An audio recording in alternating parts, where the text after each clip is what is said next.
She snatched up those berries that grew on the vine. She gobbled down 4, 5, 6, 7, 8, 9. And she didn't stop eating, younger Rube McFuss. Till she'd eaten 3 dozen, that's all that there was. Okay, I'm back. What a walk that was. The fruit salad's almost ready, dear. I'll get it ready as soon as possible. Maggie, I found something you'll need. That's just what I need. What is it, Maggie? Dad found it. Just the piece I needed.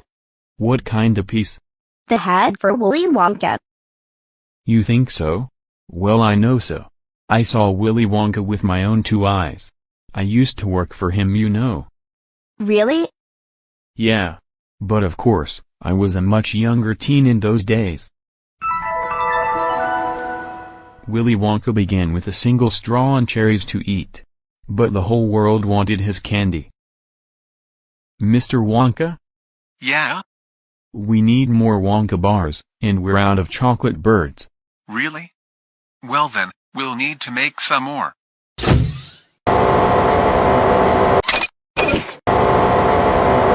Now open.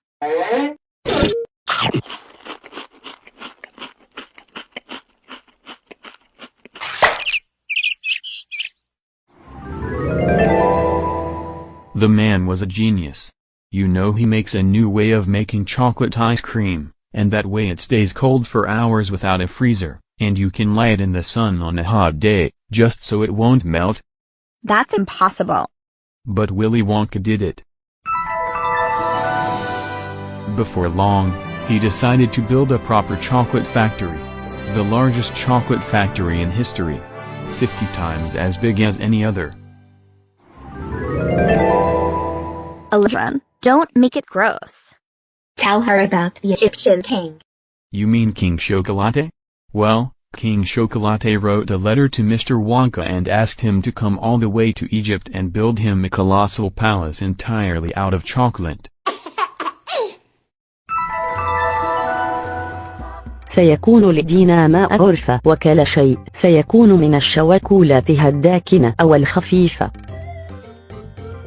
True to his word, the bricks were chocolate, and the cement holding them together was chocolate. All the walls and ceilings were made of chocolate as well. So were the carpets, pictures and furniture. يبدو مثاليا في كل شيء. نعم، لكن لن يدوم طويلا. يجب أن يبدأ بالأكل الآن. لا تقلق. أنا لا أكل قصري. أنوي أن أعيش فيه وسترى. But Mr. Wonka was right, of course. Soon after this, there came a very hot day with a boiling sun.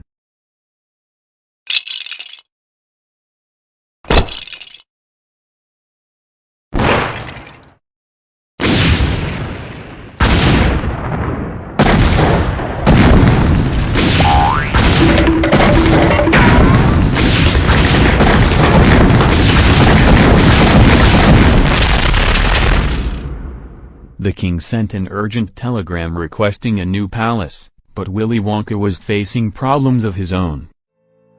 All the other chocolate makers, you see, had grown jealous of Mr. Wonka. They began sending in spies to steal his secret recipes.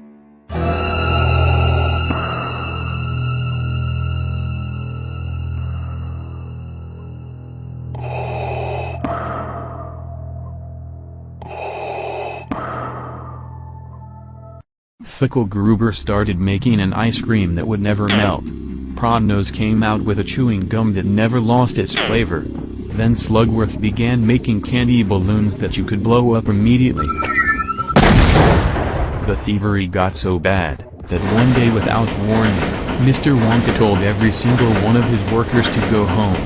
He announced that he was closing his chocolate factory forever.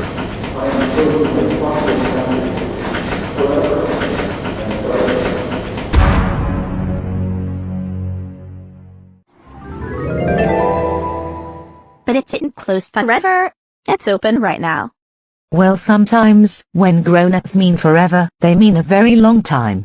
Such as I feel like I'd eaten nothing but having soup. Forever. Pupert. The factory did close, Maggie. And it seems like it was gonna be closed forever. Then one day we saw smoke rising from the chimneys. The factory was back in business. Did you get your job back? No, and no one else did. But there's lots of people working there. Think about it, Maggie. Have you ever seen a single person going into or coming out of that factory? It doesn't matter if I have. The gates aren't open. That's right. But running the machines? No one knows, Maggie. It certainly is a mystery.